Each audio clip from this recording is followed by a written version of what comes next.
What most people don't realize is this. Some people speak about the temples, within the Moorish Divine National Movement.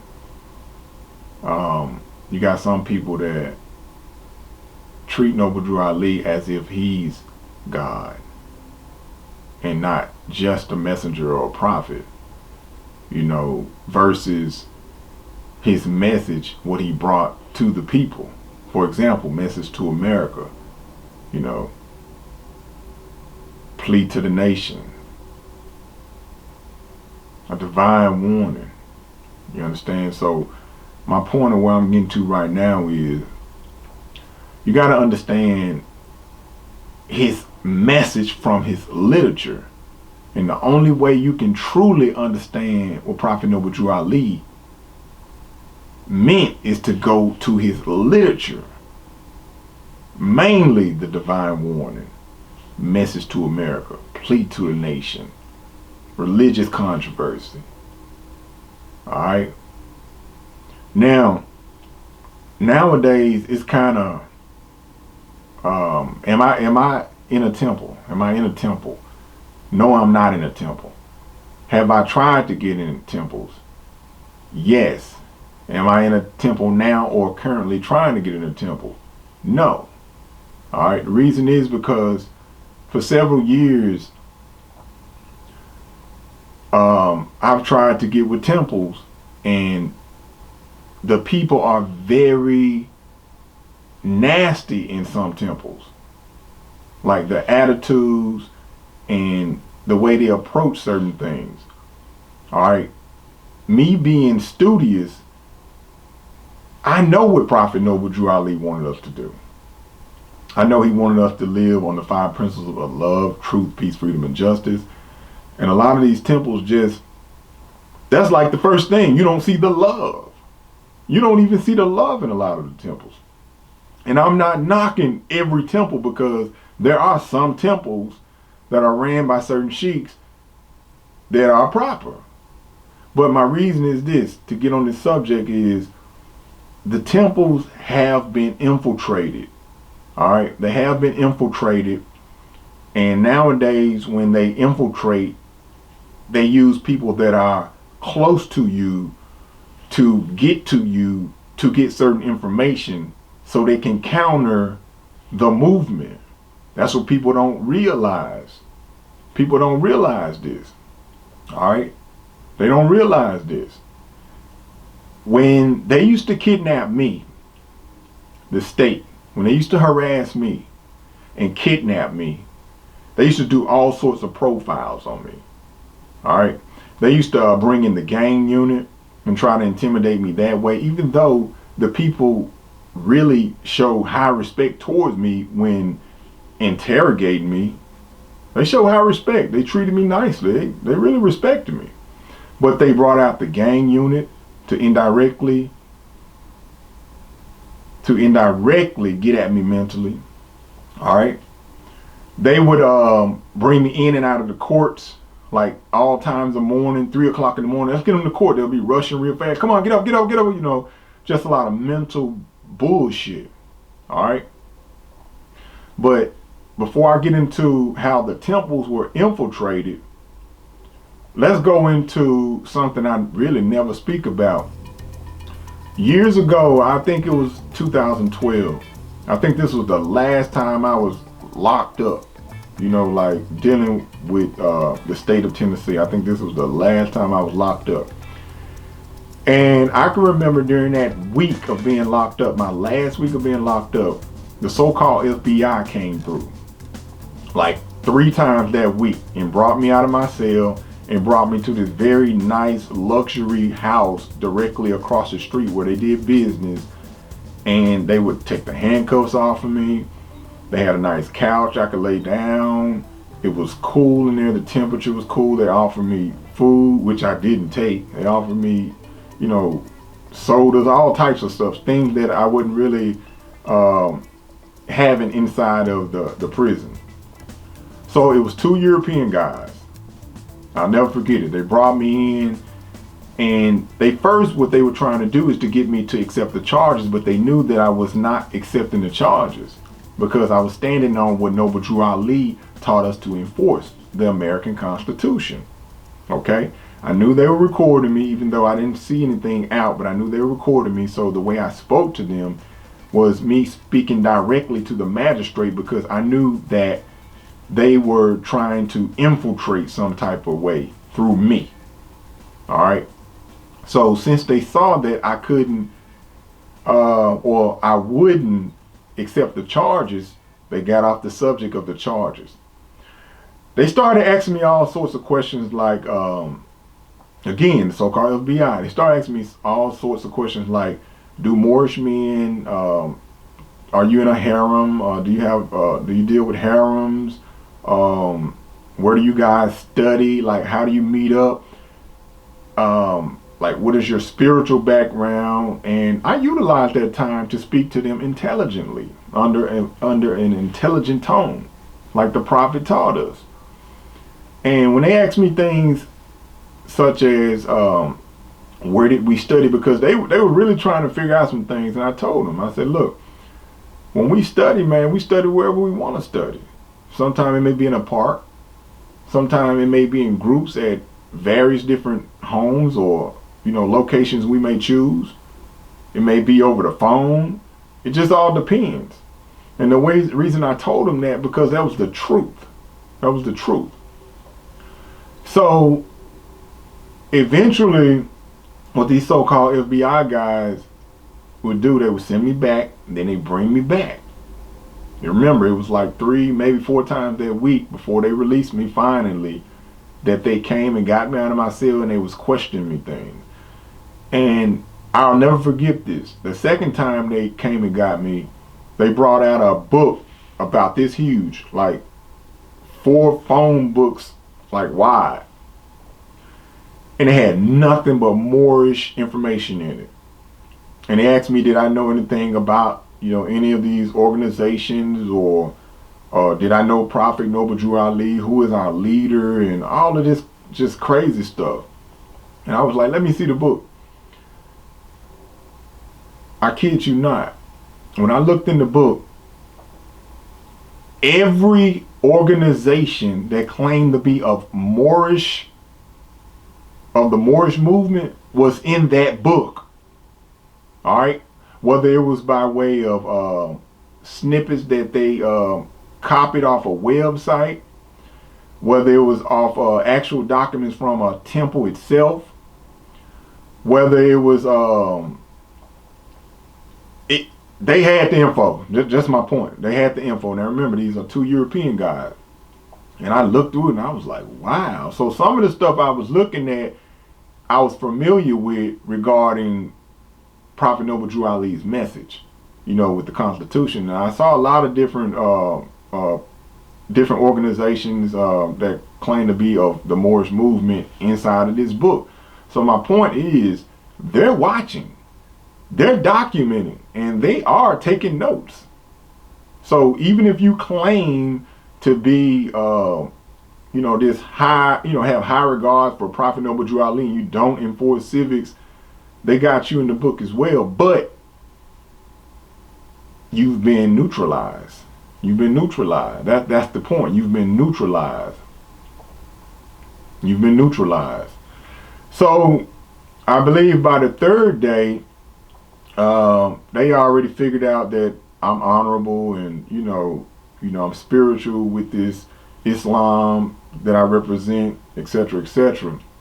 So by the 3rd day, I believe they were trying to get me to, at that time, it was a brother in Memphis that was really like claiming a lot of properties, and he was doing his thing, like they couldn't stop him. So what they were trying to do at that time is they were trying to get his information from me, or did I know him? They was like, do you know anybody that's claiming a home? They wasn't even on the charges anymore, man. They were just strictly trying to figure out who was this guy. They was like, do you know anybody that's taking homes and, doing this and putting liens on people and having all of these properties? And I told him, I was like, no, I don't know anything about that.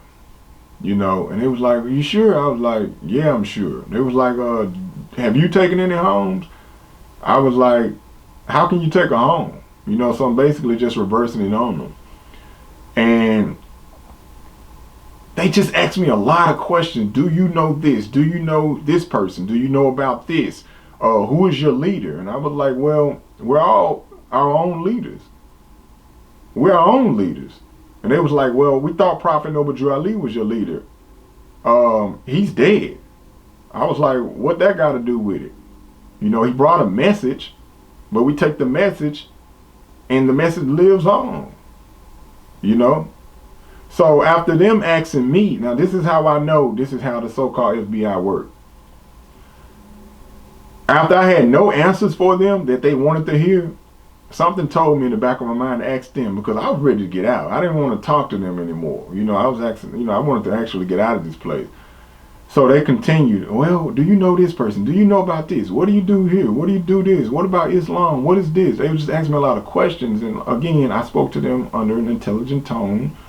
And I really wasn't giving them too much, but I just gave them the facts of everything that I wanted to give them. And eventually I asked them, I said, hey, you guys constantly want something from me. Damn, what are y'all gonna give me? You know what I'm saying? I'm trying to get out. Like, what are y'all gonna do for me? And the one European guy looked at the other European guy like this. He looked at him, and they kind of like made a gesture, and he was like, well, what do you want? I was like, I want to get out. You know, that's what I want. I want to go home. And they kind of like got back on the subject again about me knowing somebody. And I said, hold on, man, look, because I was tired of the bullshit by then. I was like, man, what can y'all want information from me, but y'all not telling me what y'all gonna do for me? So I'm testing them now. I'm like, what are y'all gonna do? Like, I want to go.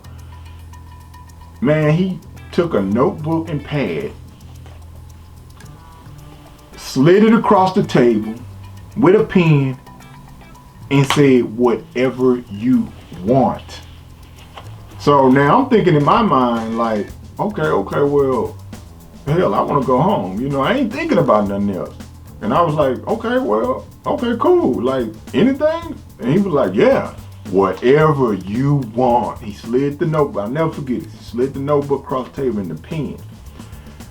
And right then, even though he didn't say it was money or women or freedom, etc., I knew it to be a fact, because when I got out that week, the minute I got out, it was a brother that I used to deal with on the Moorish information that was neutralized. Now let me explain how he was neutralized.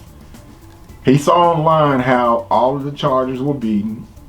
He called me up and he was like, man, congratulations, I saw you beat the charges. And I was like, appreciate that. He was like, I wanted to meet up with you to see, can I get some of the information on Jump Drive to see how you fought it?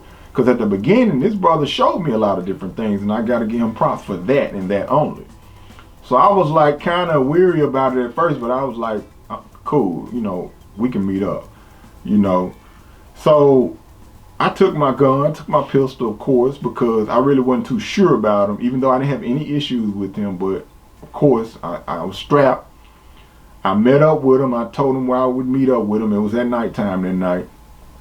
And when we met up, I was sitting in the parking lot at this, it was like a big warehouse parking lot where they sell wholesale food, but it was no one in the parking lot. So I waited out there, I had my headlights on, and I saw headlights driving up. So I was like, I wonder if this him, you know. So I'm ready, you know, if anything go down, ready, you know. That's just what type of mindset I have, you know. So when he pulled up, he was like, what's up, man? And he had his lights on in the truck. And I saw there wasn't visibly anyone in the truck with him. But I also noticed that he was in a 2013 black on black Range Rover. And I was thinking in my mind, like, damn, you know, that's a nice truck, you know, expensive truck, you know, brand new. And when he talked to me, this was a dead giveaway. He said, oh, did you talk to, and he mentioned both of the European guys' name that was interrogating me that called themselves the FBI. Okay? He mentioned their names. And from that point, I knew for a fact that he was neutralized. They paid him off. The guy not only had this 2013 Range Rover off the showroom floor, he was dressed nicely, and he had this big home in one of the expensive suburbs that he didn't have any of this stuff prior to me getting locked up, just I guess a few weeks prior to then. Okay? So what I'm saying is the infiltration is real. The infiltration is real. All right? It's real. Now, I got to go into an excerpt of the infiltration into the Moorish Science Temple. All right? It starts off like this. The following is an excerpt from the FBI's investigation report of 1940 throughout 1953. Now, this is for all of the Moors that try to ignore and act like the temples were not infiltrated. Okay, they were infiltrated because they're countering Prophet Noble Drew Ali's his message, and that's to enforce the American Constitution and to know that we are Moorish Americans in America. Okay, the Moorish Science Temple was organized in 1913 in Newark, New Jersey. The temple was investigated by the Federal Bureau of Investigation in 1953 for violation of the Selective Service Act of 1948 and for sedition. In September 1953, the Department of Justice concluded that prosecution for violation of the Selective Service Act was not warranted. A 1940 investigation was conducted to determine if the Moorish Science Temple of America was committing subversive activities by adhering to and spreading of Japanese propaganda. The investigation failed to substantiate that members were pro-Japanese. All right. Let's go into sedition, separation from, the incitement of resistance to or insurrection against lawful authority. It is necessary to make a correction, or rather a fact of distinction from that report, and for anyone who may not be clear. The old Canaanite temple, later the Moorish Holy Temple of Science, was created in 1913. The founder was Noble Drew Ali. There are 3,117 pages submitted by the various FBI branches in regards to their investigation across the country. I have gone through approximately 1,500 pages. After a while, it became redundant because the reports were compiled from all active FBI agencies across the country, and all of them, for instance, scanned or during that time utilized microfilm to archive the entire Circle 7 Holy Quran questionnaire, divine bylaws, and divine constitution. And again, that brings back a memory. When they brought out that big 4 phone book wide size notebook, whatever they had, it also had the Holy Quran in it and the divine laws, etc. I just remember from reading this. All right. What was gathered is of magnificent interest. The FBI was first under the impression that the temples were involved with the Japanese in a subversive act to take over the current government.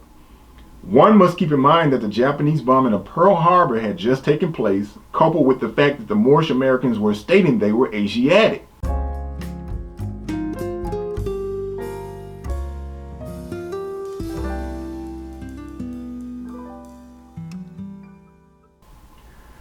This would be equivalent to us today making comments on the Iraq and Iran war and stating that we are Muslims who are active in Islam, or I, self, law, and master. At some time during the reporting around 1944, they attached the teachings of the Moorish Science Temple to that Mahatma Gandhi, as Moors teach love as the first principle, truth, peace, freedom, and justice, and they repeatedly said they are not to harm or kill anything as instructed in the Holy Quran, and this being one of the reasons they did not want to join the army. The FBI began arresting the Moors for failure to comply with the Selective Service Act. Now, this goes back to the Zodiac Constitution, us dealing with not being in their militaries and being basically, quote unquote, exempt from their military.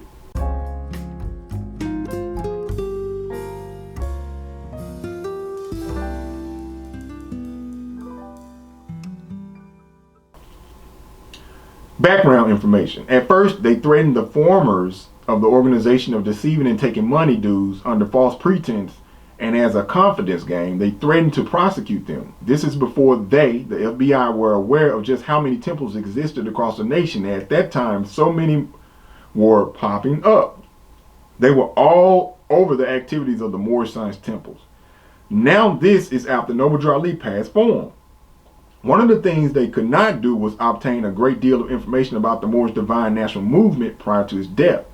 During the Prophet days, there did not exist a protocol of reporting names of the members, citizens, to any government reporting agency, including the county records.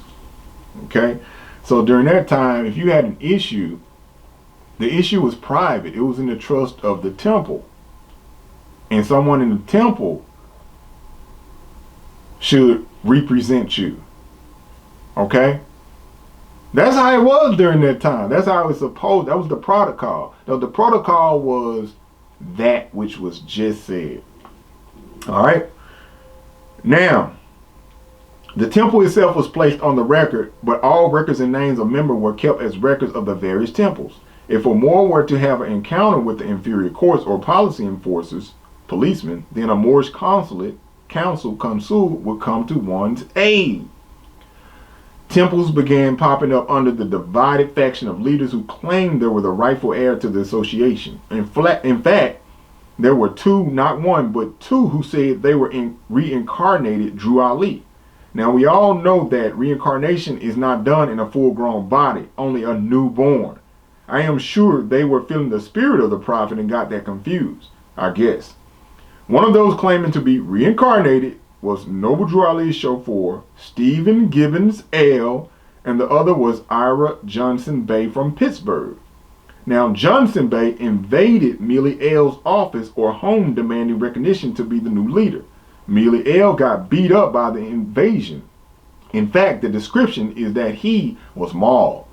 Then Johnson kidnapped Kirkman Bey, demanding the last will and testament of Noble Drew Ali. This led to Kirkman's wife telling the police that she thought her husband was being held in Johnson's house. The police went to Johnson's home and a shootout ensued. 2 policemen and 1 Moorish brother was killed. 63 Moors were arrested. Johnson was committed to an asylum as criminally insane. He died there. Gibbons was later apprehended after he had forced himself into Attorney Payne's home in search of Noble Drew Ali's papers. Gibbons was also sent to the insane asylum, where he spent several years. Later in 1941, he headed a temple named as Temple Number 1. There were 6 temples claiming they were Temple Number 1. I got into that for a reason, people. My point is this. The infiltration is real. The demarcation or division is real. The agenda is real with the European colonists, the European powers, the occupiers, particularly in North America. It is real.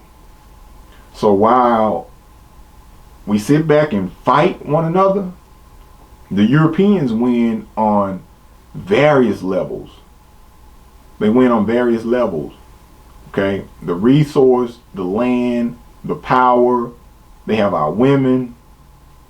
The whole 9. And I will leave with this. Peace and love on my end. Peace and love on my end. Peace and love on my end.